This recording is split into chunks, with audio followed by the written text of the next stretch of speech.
আওয়ামী লীগকে নিষিদ্ধ করার কোনো পরিকল্পনা নেই। এইসব নিয়ে কথা বলার জন্য আজ আমাদের সঙ্গে রয়েছে জেনারেল ওয়াকারুজ্জামান, 4 স্টার জেনারেল, সেনাপ্রধান। আপনাকে আমাদের অনুষ্ঠানে স্বাগত জানাই।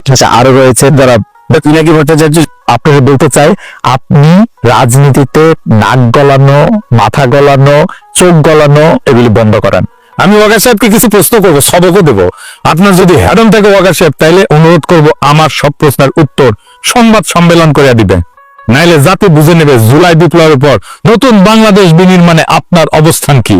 আপনি ব্যাখ্যা দিবেন জেনারেল ওয়াকার, যে আপনি আসলে বাংলাদেশের রাজনীতিতে কারা পরবর্তী সময় ক্ষমতায় আসবে কি আসবে না তা আপনি এখানে বসে বসে ঠিক করতেছেন কিনা। আমি আপনাদের সতর্ক করে দিচ্ছি, পরে বলবেন যে আমি সতর্ক করিনি। আমি আপনাদের সতর্ক করে দিচ্ছি, আপনারা যদি নিজেদের মধ্যে ভেদাভেদ ভুলে একসাথে কাজ না করতে পারে, নিজেরা যদি কাদা ছোঁয়াছুড়ি করেন, বাড়াবাড়ি কাটাকাটি করেন, এই দেশ এবং জাতির স্বাধীনতা সার্বভৌমত্ব বিপন্ন হবে।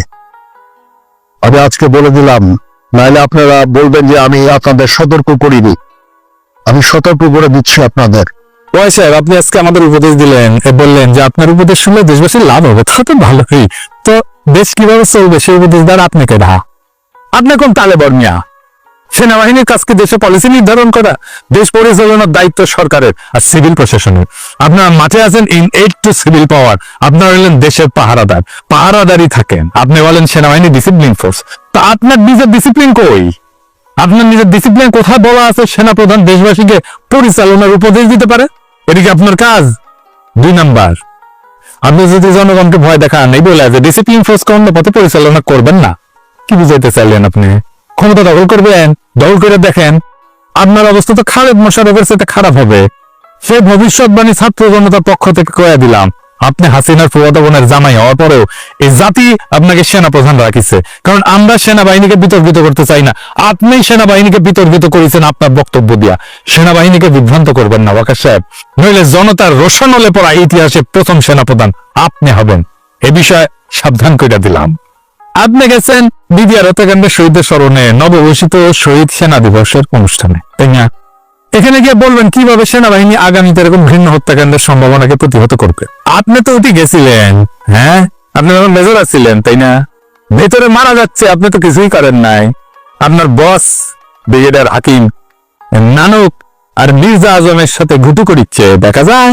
হ্যাঁ, আপনি বলবেন কিভাবে বিদ্রোহ ক্ষতিগ্রস্ত পরিবারের পাশে দাঁড়াবেন, তা না করে আপনি নিজে প্রচারণা চালাইলেন, সেনাবাহিনীর অপকর্ম ঢাকার চেষ্টা করলেন, জাতিকে থ্রেট দিলেন।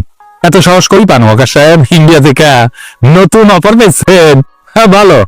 বিডিআর হত্যাকাণ্ডের ফুল স্টপ টেনে আপনি বিচার প্রক্রিয়াকে শুধু প্রভাবিত করলেন না, বরং এমন কথা দিয়ে বাইরে এবং দেশের ভিতরে শত্রুদেরকে সেফ এক্সিট দিলেন। আওয়ামী লীগের তাপস, নানক, গং যারা এই বিদ্রোহের গোপন এজেন্টের কাজ করছিল, তাদের সেফ এক্সিট আপনি দিলেন, কারণ আপনি ওই সময় উপস্থিত ছিলেন। আপনার বস নানক আজমের সাথে গুটি করিচ্ছে, ওই আপনার বস আপনারও পাশে দাঁড়িয়ে আছে, দেখেছেন?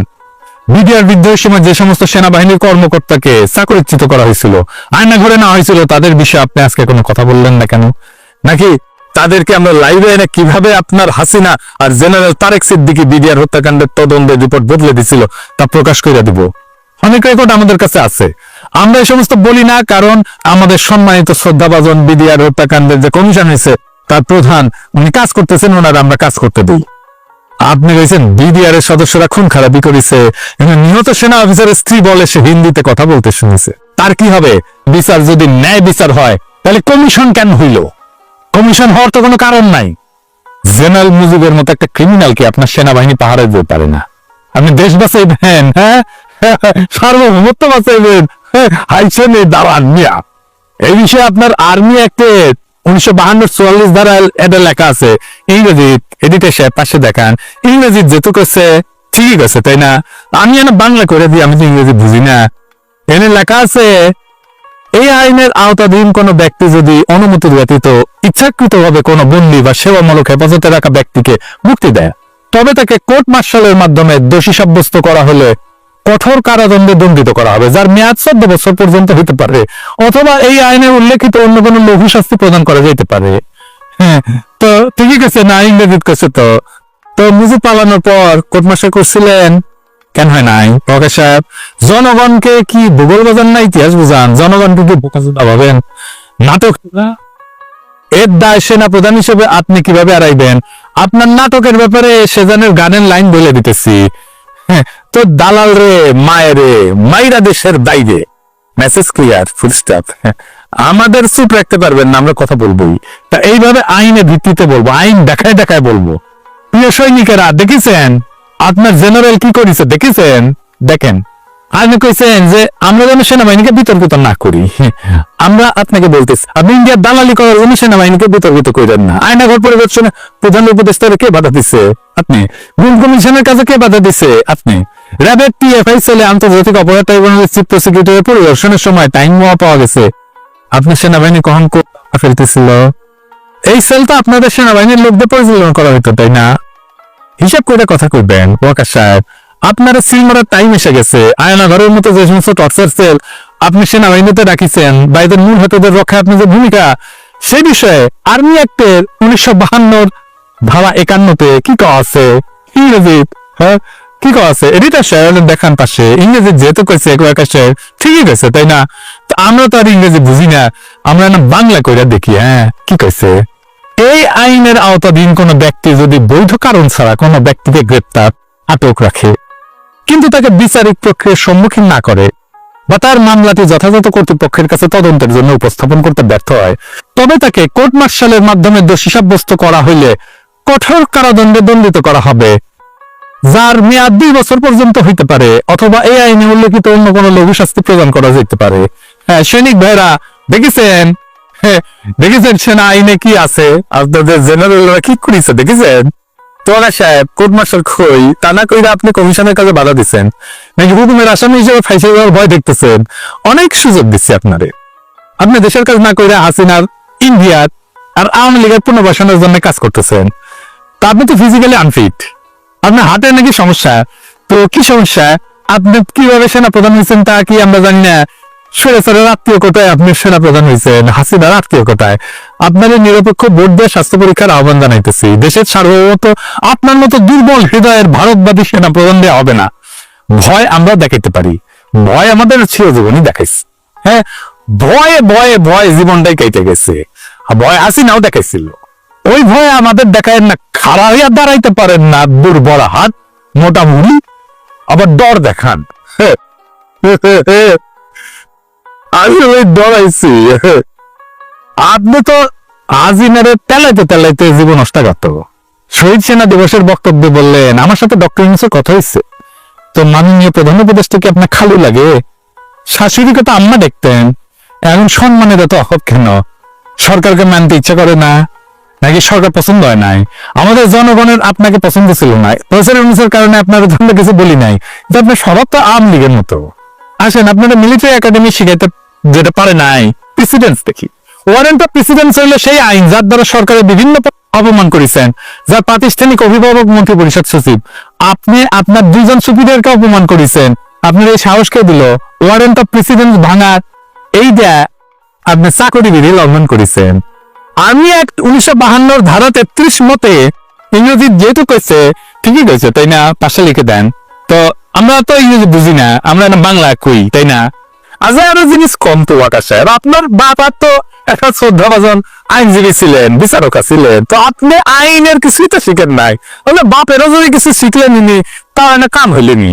তো এই এলাকা সেই আইনের আওতাধীন কোন ব্যক্তি যদি তার ঊর্ধ্বতন কর্মকর্তার, যিনি মাননীয় প্রধান উপদেষ্টা এবং মন্ত্রী পরিষদ সচিব, যারা ব্যক্তিগতভাবে প্রদত্ত কোনো বৈধ আদেশ ইচ্ছাকৃতভাবে অমান্য করেন, এতে কর্তৃপক্ষের প্রতি বিদ্রোহের স্পষ্ট প্রমাণ পাওয়া যায়, এবং তিনি যদি জেনে বা বিশ্বাস করার যথেষ্ট কারণ থাকা সত্ত্বেও আদেশ অমান্য করেন, তবে তাকে কোর্ট মার্শালের মাধ্যমে দোষী সাব্যস্ত করা হলে কঠোর কারাদণ্ডে দণ্ডিত করা হবে, যার মেয়াদ 14 বছর পর্যন্ত হতে পারে, অথবা এই আইনে উল্লেখিত যে কোনো লঘু শাস্তি প্রদান করা যেতে পারে। মানে হলো বেয়াদবির জন্য ওয়াকারের 14 বছর সশ্রম কারাদণ্ড হওয়ার বিধান আছে। তার মানে আয়নাঘরের জন্য 14 বছর, আইন বহির্ভূত গ্রেপ্তারের জন্য 2 বছর, আর বেয়াদবির জন্য 14 বছর, মোট 30 বছর সাজা জেনারেল সাহেবের প্রাপ্য। তো স্যার, এই 30 বছর আপনার হাসিনার অনেক স্পেন্সারকে সাথে পাইবেন, তাদের সাথে জেলে বৈশা দেশ গড়ার আলাপ করেন। হ্যাঁ, আপনার শুভকামনা জানাইলাম আগে থেকে। আরো ইস্যু আছে, একদিনের কইলেন না, আপনার হার্টের সমস্যা, তো একদিনের চাপ দিলাম না আর কি। আবার কইমুনি সেকেন্ড এপিসোডে আর কি কি আপনার প্রতি আসিচ্ছে। তো এই প্রথমে এটা কথা কই, এটা শেষ কথা কই নি, যে আপনার উপরে এই আইনটা কেমনে প্রয়োগ করা হবে সেটা না দেখে দিই। বিধানের একটাই সমস্যা, তা হইল যে সেনা আইনের অজুহাত। সেনা প্রধানের উপরে সেনা আইন প্রয়োগ করবে কে, সেটা একটা বড় প্রশ্ন, কিন্তু এর সমাধান আছে। আমার কাছে কেমন সব প্রবলেমের সলিউশন আছে। দেশের সর্বোচ্চ আদালত সুপ্রিম কোর্ট, যারা সাংবিধানে ব্যাখ্যা দিতে পারেন, তাই এই সমস্যার সমাধান দিতে পারেন সুপ্রিম কোর্ট। আমি মাননীয় প্রধান বিচারপতিকে অনুরোধ করবো, আপনি একটা সোমোটো বা স্বতঃপ্রণোদিত রুল জারি করেন, সেনা প্রধানকে ওয়ারেন্ট অফ প্রেসিডেন্স এবং সেনা আইন লঙ্ঘনের বিষয়ে ব্যাখ্যা দিতে আদালতে ডাকেন।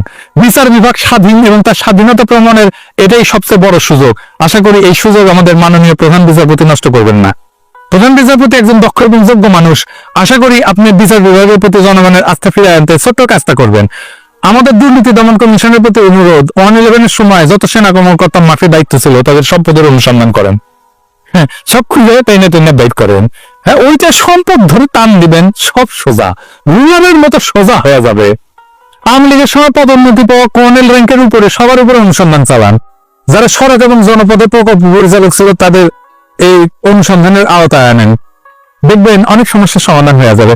সব সমস্যার সমাধান আছে, বুঝাও। মন্ত্রী পরিষদ সচিব আর প্রধান উপদেষ্টা মুখ্য সচিব আপনাদের নেতৃত্বে সিভিল প্রশাসনকে যে অকার্যকর বলছে তা প্রতিবাদ করেন। আপনাদের দিকে পুরা সিভিল প্রশাসন তাকায় আছে। আপনারাই প্রথম নির্বাচনে কুশীলবদের চাকরিচ্যুত করছেন, এতে প্রশাসনের সম্মান বাড়ছে। আর্মি চিফের এমন লজ্জাজনক মন্তব্যের প্রতিবাদ করেন। আমরা এই ক্ষেত্রে সিভিল প্রশাসনের পক্ষে জনতা তার সেবকদের সম্মান দিতে চায়। জুলাই বিপ্লবের গণহত্যায় যে বাহিনী জনগণের উপর গুলি চালাইছে তাদের থেকে দেশ গঠনের সার্বভৌমত্বের লেকচার 5ই আগস্টের পর নতুন বাংলাদেশের সবচেয়ে বড় প্রহসন। ওয়াকা সাহেব, আপনি দুর্বল হৃদয়ের মানুষ, হারকুলিস হইতে যায় না। রাজনীতির মাঠ বড় পিচ্ছিল, এখানে খেলা অত সহজ না। 18 বছর থেকে আপনি যখন লেফট রাইট করেছিলেন তখন আমরা রাজনীতির রাজা হুজুর মারি। বাংলাদেশে ইন্ডিয়ান লেসপেন্সারি করার কোন দল, কোন ইনস্টিটিউট টিকতে পারবে না। Full stop, period. হাসিনা পারেনি, পুলিশ র্যাব বিজেপি পারেনি, সেনা শাসনের দর দেখেন না। ইন্ডিয়ান পাওয়ার কলিকাতা হারবাল খেয়ে বীর ছাত্র জনতাকে দর দেখাতে আসবেন না। খালেদ মোশাররফ কলে হইপার থেকে ডাক দিবে, উনিও হারকলি সেভারসে ছিল। ইন্ডিয়ান সালসা খেয়া আবার আওয়ামী শাসন, ভারতীয় আধিপত্যবাদ ফিরে আনতে চেয়েছিল। ওই ইতিহাসে রিপিট করতে চাইলে স্বাগতম। আপনি যে আওয়াজ দেন আমরা দেশে ফিরলে সামলাইতে পারবেন, হুদাই থাল পাইবেন না। আমরাও শান্তি চাই দেশে, আমরা স্থিতিশীলতা চাই, কিন্তু কোনোভাবেই ইন্ডিয়ার তালুকদারি আর হাসিনার আওয়ামী লীগের প্রত্যাবর্তনের বিনিময়ে না। ইন্ডিয়ান স্বার্থ পুনর্বহাল আর আওয়ামী লীগের পুনর্বাসনের চেষ্টা করলে আমরাও এর শেষ দেখে ছাড়বো। পরে কইেন না সাবধান করি নাই, সাবধান। আপনার হুমকি আমরাও দিতে পারি, কেন আমরাই জনতার কণ্ঠস্বর, আমরাই দেশের